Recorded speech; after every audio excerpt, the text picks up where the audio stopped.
Well, this morning, we're in our second week in our landmark series. And with this series, what we're trying to do is to set up landmarks for us as we walk through this world on this journey as Christians. The reality is we all get lost sometimes. We all get disoriented, not sure where we're at. We forget who we are, what direction we're going. And these landmarks, we're looking to set up our verses, their truths, their words from our God, that we are seeking to set up and build this truth and understand it so that it will be there in the middle of the week, in the middle of the night, in the middle of our struggles and suffering, so that it will be there for us to look to come back to reorient ourselves with, to remember where we're going and who we are and where we're at. So these landmarks are meant to help us. This is our second week in that. Today we're going to be looking at 1 Peter 5, verse 7. So go ahead and turn there with me. 1 Peter 5. We're going to be focusing on verse 7, but we're going to read verses 5 through 7. And in this section, Peter has been, in the beginning of chapter 5, speaking to elders, the senior leadership of the church, calling them to shepherd the flock. And then in verse 5, he turns towards the young, who are to respect the elders, and then he turns towards all of you, towards everyone in the church. And that's really, from that point on, is the section that we'll be looking at this morning. So if you would read with me, 1 Peter 5, starting in verse 5. It says, "Likewise, you who are younger, be subject to the elders. Clothe yourselves, all of you, with humility toward one another. For God opposes the proud, but gives grace to the humble. Humble yourselves, therefore, under the mighty hand of God, so that at the proper time he may exalt you, casting all your anxieties on him, because he cares for you." So our focus is going to be verse 7, casting all your anxieties on him, because he cares for you. That's our landmark that we want to set up this morning and have set up in our lives and our hearts so that we can look to it in those moments of struggle, in those moments of anxiety. And that's really the focus this morning, is these anxieties. You can see that in this passage, just in that verse. And I want us to just realize that anxieties are common to all of us. Even if you don't call them anxieties, we may call them something different, but the idea here, and even this word, speaks of cares, concerns. Well, we all care about something. We all have concerns about something, right? There are things that we're concerned may go wrong. We all have these. And especially right now, right? Especially right now, we have concerns and questions about the future. There are stresses and challenges right now that we're not used to. Might be trying to figure out just how to live as parents in the middle of all this. Or potentially losing your job, or the pressure of having to instantly learn a whole new way of doing things. Or it might be just the emotional burden and toll of isolation, loneliness. Or maybe there's tension in your marriage, or dwindling finances. Or maybe you don't even know what it is, but you just feel off. We have concerns, anxieties, cares, burdens. They're like opinions. We all have them, right? Like noses. We all have them, and right now, they seem to be growing. The question is, what do we do with these anxieties? How do we handle them? How do we respond when our anxieties start to leak out like a leak from under the kitchen sink, and it begins to leak into the rest of the house? That feels like something of what is happening right now, right? Think of that analogy of a leak under your kitchen sink beginning to leak out in the rest of the house. How do we handle those situations? Some of us yell and try to get the people around us, hey, do something, right? Do something, get towels, do something. Others of us, we kind of set our jaws and we get to work. We're going to just focus in and launch into just doing whatever we can to mitigate the damage. Still others of us, we're going to focus on calling up our friends and telling them all of the details of this plumbing disaster. And then there's those of us who just immediately begin to rehearse all of the things that may and probably will go wrong because of what's happening right now. How do we respond to our anxieties and cares? What is our instinct? What's our go-to response in the middle of those kinds of disasters when these things come flooding into our hearts? And if we're honest, most of our responses aren't ideal, and a lot of them are not very effective. A lot of them don't actually help the problem. And then there's other responses that end up hurting other people. And then there's responses that just aren't healthy for us. We end up in this ball of stress. Here in 1 Peter 5, Peter gives us a different way of dealing with our anxieties. He gives us a different path to take, a path that is far more healthy, a path that allows us to breathe, and a path that really gives actual help and points us towards real hope. He gives us a different path. And this path towards dealing with our anxieties in a healthy way, it begins and it ends with humility. It begins and ends with humility. We must have humility if we are going to deal with our anxieties in a healthy way. And so we're going to really focus on humility and its expression this morning. And we're going to look first now at the heart of humility. What is humility? A dictionary definition is a modest or low view of one's importance. A modest or low view of one's importance. And the truth is that, if we're honest, all of us naturally gravitate towards an overly inflated view of our own importance. We naturally gravitate towards the opposite of humility. We naturally gravitate towards pride. Now you might object to that because most of the time when we think of pride, we think of someone who is overtly arrogant, who is self-promoting, right? People who are constantly talking about how great they are, who just clearly are very impressed with themselves. They act like the world revolves around them. But here's the deal. If we're honest, we may not be as loud about it or seem as confident in it, but really we do a lot of the same sort of thing. We internally, most of us still are looking for ways that we measure up favorably to others. Most of us are still looking for ways that we're better. We're looking for little check marks where we can be impressed with ourselves. Okay, at least I'm better than that person at parenting. At least I'm more successful in my career than that person. And we check these little things off. I'm doing okay. I'm better than these low-performing people over here who really are lazy or they just have wrong views of things and they're gullible and whatever. We tend to build ourselves up. We tend to internally look for things that will allow us to inflate our view of ourselves and our importance. We laugh at dating sites where you create profiles and you always see that kind of fictional profile of the person who presents themselves as perfect, right?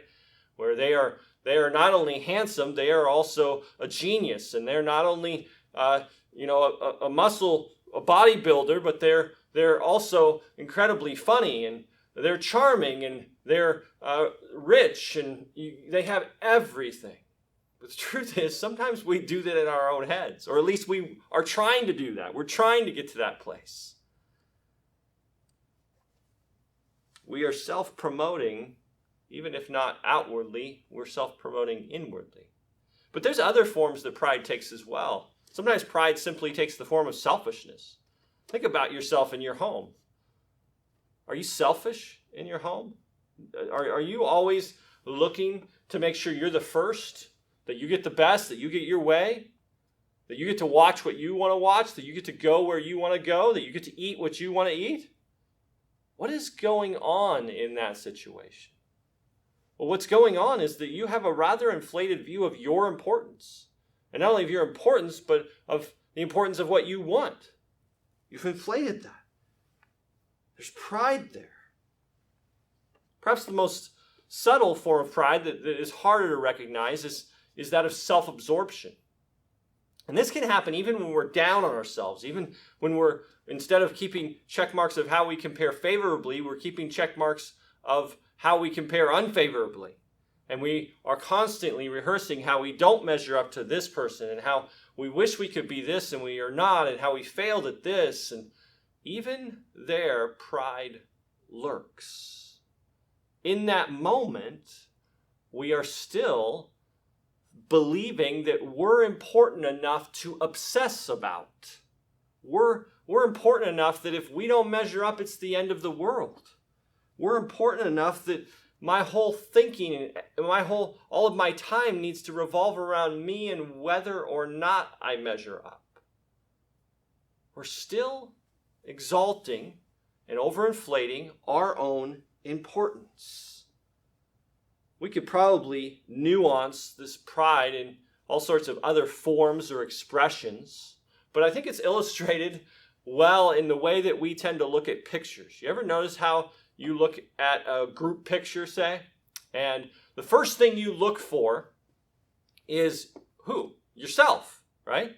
Immediately, you are looking for if you know you're in that picture, you're looking for yourself. Come on, be honest, right? You are. You're looking for yourself. And some of us are looking for ourselves and we're instantly like, man, I'm looking pretty good, right? Whoa, I look great, man. Look at all these other, schmoes. They don't look so hot, but I look good, right? Others of us are looking at ourselves, oh, I look terrible in that picture. At least that's what we say, right? I look terrible. It's just a horrible picture of me.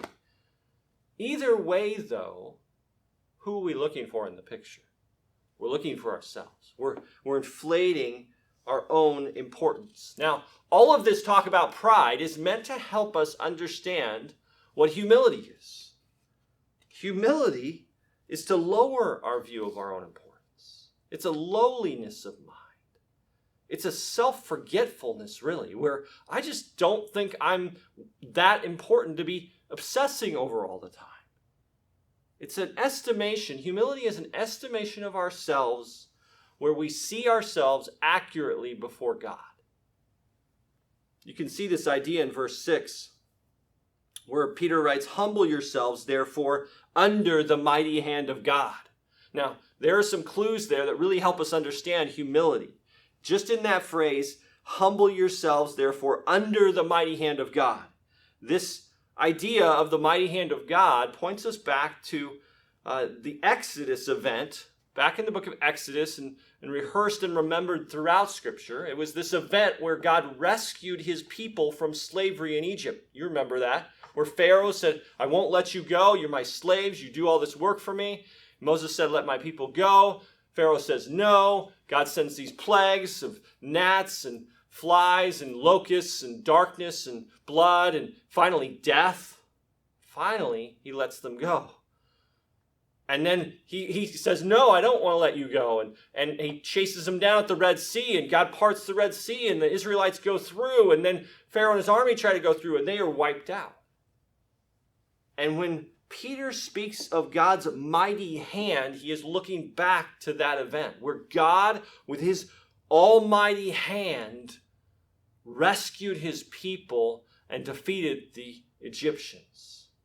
This language of mighty hand we see back in the first 5 books of the Old Testament. Let me just read one example. Deuteronomy 5:15 says, "You shall remember that you are a slave in the land of Egypt, and the Lord your God brought you out from there with a mighty hand and an outstretched arm." Now think about how this brings about humility. So this mighty hand of God that reached down into history, rescued his people out of slavery, defeated the Egyptians. How does that bring humility? Well, 2 ways. First, it brings humility by helping us understand ourselves before God. Think about who God is in light of what Peter's referencing here. God is supreme. He's the ruler of history. He is He has authority over all of creation, as you see that in all of those plagues, right? He has a sovereignty and a power that can flatten the greatest superpowers on earth. No one can stop him. No one can turn him back. He is supreme over all. That brings humility. When you look at the Exodus events, you immediately realize that's out of my realm of operation. Like, that's not me. I can't do that. Think of perspective. You know, if I stand next to my 4-year-old, I can feel like I'm a big person. I'm tall. Have significant size. But if I stand next to, say, Shaquille O'Neal, who's, close to 7 feet tall and weighs 300 plus pounds, and I suddenly feel like a rather small human being. And that's what being next to God, this is just a hint of what being next to God, holding him up in an event like the Exodus, helps me see that I'm rather small. And secondly, so this Exodus event that Peter is referencing here helps us see how we're small because it helps us see how big God is. Secondly, it helps us see we're small and how needy we are. You see, in the Exodus, the Israelites were slaves. They couldn't save themselves. They were forced labor. No freedom. They were absolutely helpless. All they could do was cry out. And God had to do everything.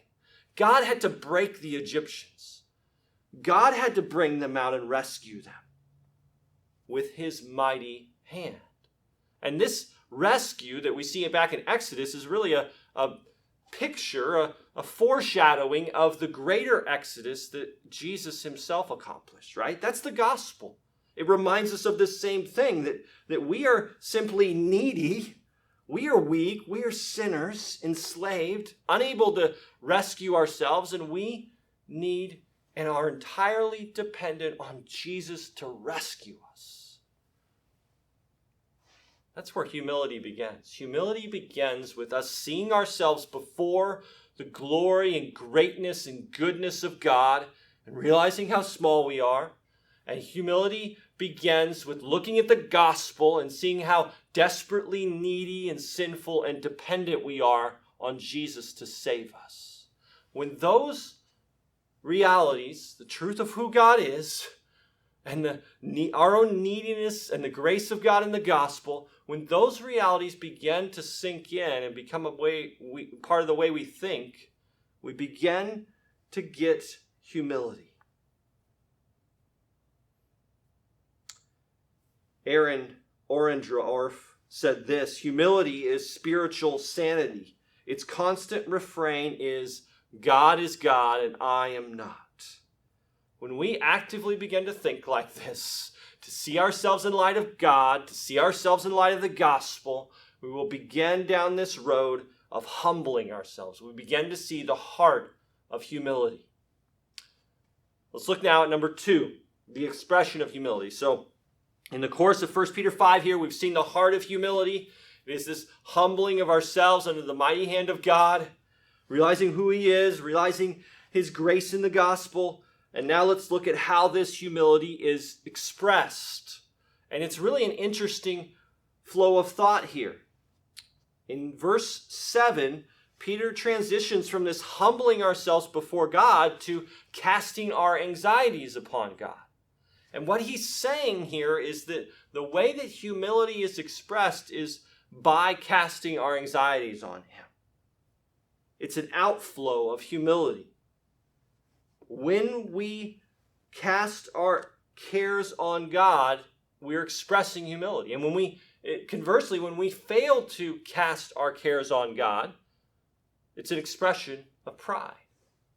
When we don't take our concerns, our cares to God, we're essentially saying, I can handle this. I can do this. We're like the 3-year-old trying to tie their shoes. Clearly, they need help.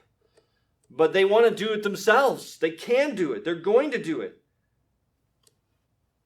They think they can handle it on their own. But it's not just the 3-year-olds among us, is it? It's the 15-year-old trying to figure out friendships, thinking they can do it on their own. It's the 30-year-old learning what it means to be married that thinks they can handle this, they got this. It's the 45-year-old trying to figure out how to parent teenagers. It's the 60-year-old dealing with cancer. It's the 70-year-old trying to figure out how to be retired. It's the 85-year-old grieving over a straying child. In all of these things, we can't handle it. We think we can handle it, but we can't. And that's just the big things. Can we admit we can't handle any of life? Like sometimes we can't handle just wanting to get out of bed in the morning. Or how about just treasuring Jesus more than our own plans for our days? Or how about stewarding and using the time God has given us well? How about responding with patience to people who inconvenience us? Battling disillusionment. Opening our mouths and sharing about Jesus. Simply serving our family. Friends, we can't handle any of this on a daily basis. Can we just admit that? That we can't handle it? We can't do this following Jesus thing on our own. It's hard to admit, isn't it? We don't often want to admit that we can't handle it. In fact, some of us spend our whole lives trying to convince ourselves and others that we have it under control when we're really still trying to figure out how to tie our shoes. We try different ways to handle our cares and our anxieties, to try to handle life and have it all together. Some of us do it with worry or stress. It's like this weird mental thing where we think our mentally rehearsing our problems in some form or another will somehow help our problems and help make it so we're handling our problems on our own. And so we rehearse them, and whatever you call it, worry, stress, anxiety, we mentally go through these exercises where we think we're handling our problems on our own. Or maybe you go the route of just this frantic, all-out effort to control everything and everyone around us, and we think that somehow that's going to enable us to bring this chaotic life under our control, and we can handle it that way. Or maybe you're more rational and you're going to figure it out and problem solve and get it done, and you wouldn't say it out loud, but you think you can fix anything if you just have enough time. That's your form of kind of doing it on your own. And we could try to rank our favorite ways to kind of do it ourselves and we can handle it, but they're all expressions of pride. If these things are our first responses, then we're saying in one way or another that we can handle it. We can do it ourselves. We don't need your help, God. Until we do. In contrast, the heart that's been humbled before the Lord first reaches out for help. First casts their anxieties on the Lord. Look again at verse 7. Casting all your anxieties on him. That word for cast there speaks of throwing clothes or a saddle on an animal. And you might think of a pack animal. The picture that comes to my mind is a camel in the Middle East. And it's loaded down with baggage. And just they've heaped box and suitcase or whatever, package, bundle after bundle onto this camel. And it's got this giant load. And some of us try to do that to ourselves, and we become this pack animal, and we carry everything, and we can't even stand up because we're carrying so much on ourselves. And we make ourselves even into some sort of martyr and somehow admire ourselves for trying to carry all these burdens. But the command here, the call here, as we humble ourselves, is to cast our anxieties on God. To put those loads on him, to intentionally put all of those packages of care and burden and worry, anxiety and stress, to intentionally put each one of them on to God. They're not ours to carry. We give them to him to carry. And notice here, Peter doesn't say some of them.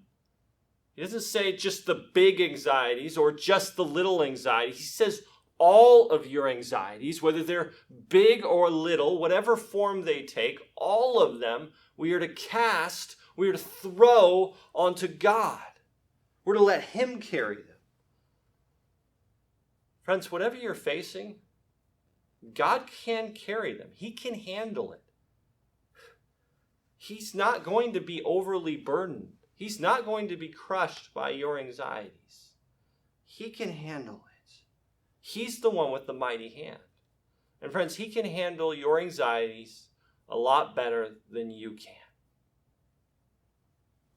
This challenge here is to really believe this, to really believe in our heart posture, the deepest part of who we are, that we can't handle it, but he can. There's two parts to that, right? First, we have troubles believing that we can't handle it because we want to believe we can in our pride. Second, we have troubles believing that God can handle it, that he is going to handle it, right? So we're called to, in a posture of humility, begin to believe that we can't handle it and that he can. The Bible tells us that. If you're not convinced, maybe there's just a place here for putting your faith in what God has said, that he knows better. And what he said here is that you can't handle it, but that he can. So the question is, will you believe that you can't handle it, but that he can? This posture of neediness and dependence here is inevitably expressed in real and honest prayer. Just simple prayers like, Father, I need you. I can't handle this, but you can. Say that right now, out loud. Father, I need you. I can't handle life, but you can. It helps us. We need to be saying that daily, all of the time, like a breathe in, breathe out type of prayer. Father, I need you. I can't handle this, but you can. It's a rhythm of confessing our insufficiency and laying hold of his sufficiency. And Christian, this should be familiar for us. This was how our Christian lives started, was saying, I need you. I can't handle this, but you can, right? The Christian life starts when we admit, I can't save myself. I can't make myself right with God. I can't be good enough. I can't handle this. I need you, Jesus. I need you to take my sins on yourself on the cross. I need you to give me your righteousness and make me right with God. I need you to reconcile me, bring me home and adopt me and make me righteous before God. I need you. That's where the Christian life starts.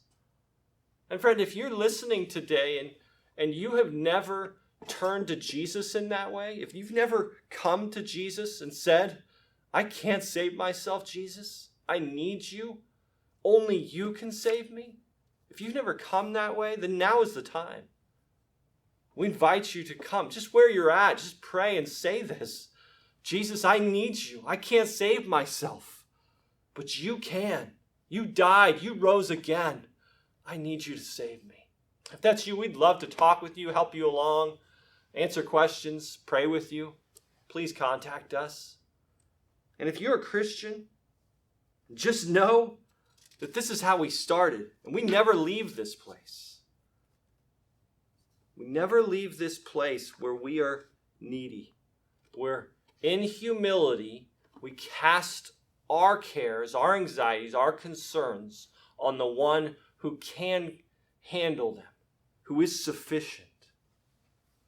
We are a people in our DNA who are built, designed as new creations to admit our weakness and to depend on God's strength.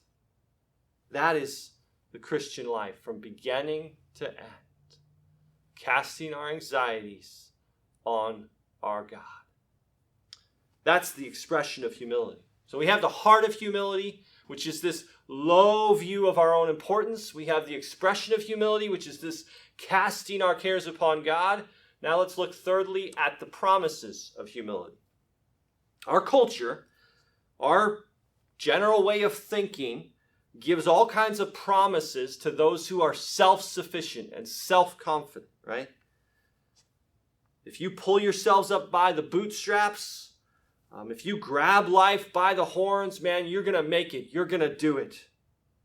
Think about the things we say. We do things like believe in yourself and you can do anything, right? And while that's hopeful, and while there is a needed confidence for life, there's a needed kind of move forward and do things in life, ultimately that promise is hollow. It doesn't deliver. It's not reality. And you could talk to countless people who trusted in that promise that if they were self-confident and self-sufficient, that they would get what they wanted. You could talk to countless people whose lives are now a wreck because of that. They're worn out. They're disillusioned. They're tired of empty pep talks that tell them if they believe in themselves, they can do anything. Friends, the promises of humility are so much better than that. So much better. Let's look at 3 of these promises of humility here in this passage. The first is in verse 5. Verse 5, clothe yourselves, all of you, with humility toward one another, for God opposes the proud, but gives grace to the humble. Think about the first part of that last phrase. God opposes the proud. He is against those who are self-sufficient. I can do it myself. He sets himself against them. But he gives grace. He gives his unmerited favor, his kindness towards who? Towards the humble. When we are humble, we are setting ourselves up to be recipients of what we need most, the unmerited grace and kindness of our God. Listen to Isaiah 66, verse 2. Isaiah writes, all these things my hand has made. This is God speaking here. All these things my hand has made, and so all these things came to be, declares the Lord. But this is the one to whom I will look, he who is humble and contrite in spirit and who trembles at my word. Friends, the one God gives his favor and his attention to is the one who is humble. It's been said that grace flows downhill to the lowly, to the humble. That's where we want to be. When our hearts are humbled, we're in a good place. Grace flows downhill. That's the first promise of humility, that God gives grace to the humble. Second promise of humility is in verse 6. Peter writes, humble yourselves, therefore, under the mighty hand of God, so that at the proper time he may exalt you.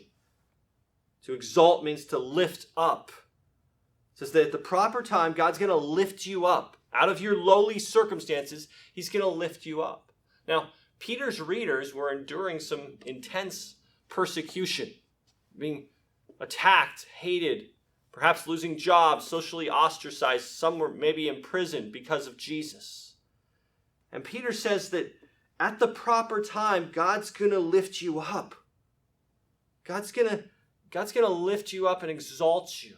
So he calls his readers to embrace the humility of their circumstances with a humility of heart. And then he holds out to them that one day God is going to lift them. He's going to make things right. He's going to reward them. Now this happens sometimes on earth to some degree, but it always happens for God's people. It always happens and ultimately happens in eternity. He will one day lift his people up who have been humbled before the cross, who have been humbled by suffering. He will lift them up to be with him, and even, Scripture tells us, to reign with him. That's a promise in humility. One day you'll be lifted up.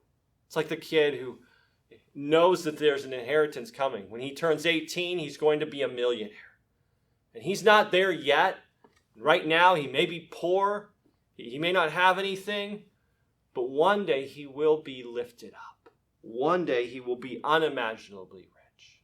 Friends, that's us. We humble ourselves now we experience and embrace the humility of life, and when we bow before God, knowing that one day he will lift us up.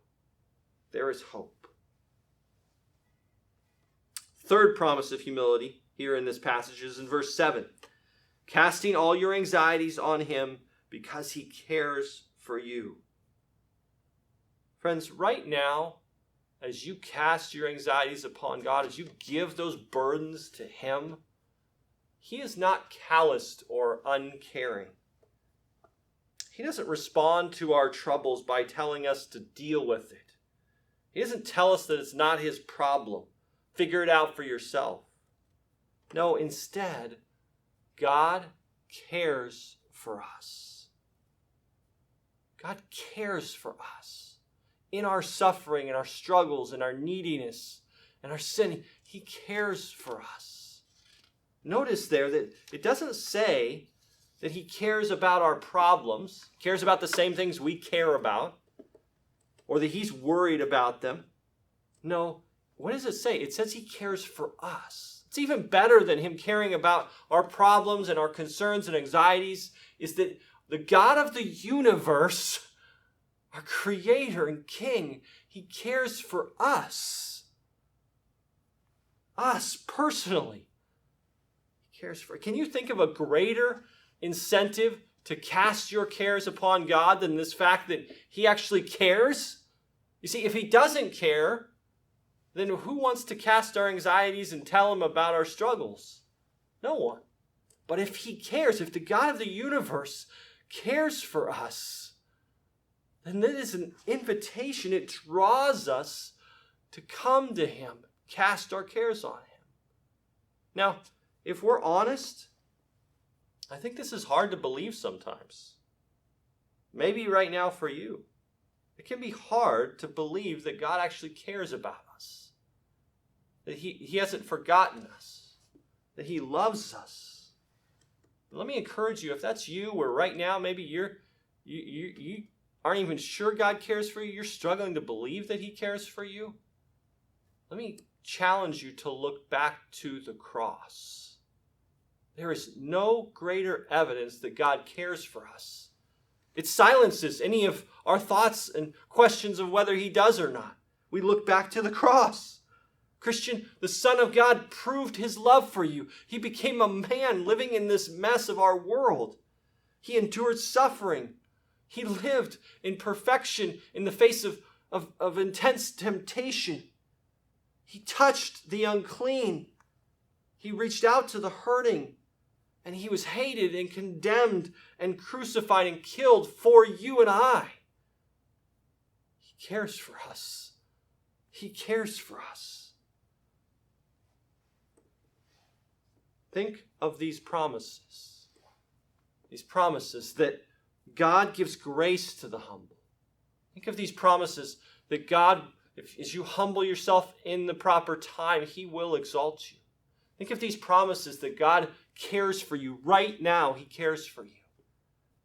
These are invitations for us to come and cast our anxiety upon our God in humility. To bring our cares to him. Church, in the middle of our anxieties, whenever and wherever they hit us, this is a landmark that we can look to. Whatever expression our anxiety tends to take, whatever we call it, we can look to this landmark. And in humility, instead of trying to handle ourselves and think we can do it, in humility, we can look to our God with a mighty hand. We can humble ourselves before him, and we can cast our anxieties on him. He cares for us. That is good news. That is an invitation. That is a landmark for us in the midst of our lives. Casting your anxieties on him because he cares for you. Let's pray together. Our Father, thank you for your word. Thank you for the promises of humility. Thank you for the invitation we have to cast our anxiety upon you. Thank you for this word. Teach us to be humble people, who cast our anxieties upon our God, who trusts that you care for us. Lord, thank you for this word and for this time. In Jesus' name we pray. Amen. All right, well, thank you all for joining us again. We are trusting that God is working in your life right now, and we are praying for you. Have a great one. Take care.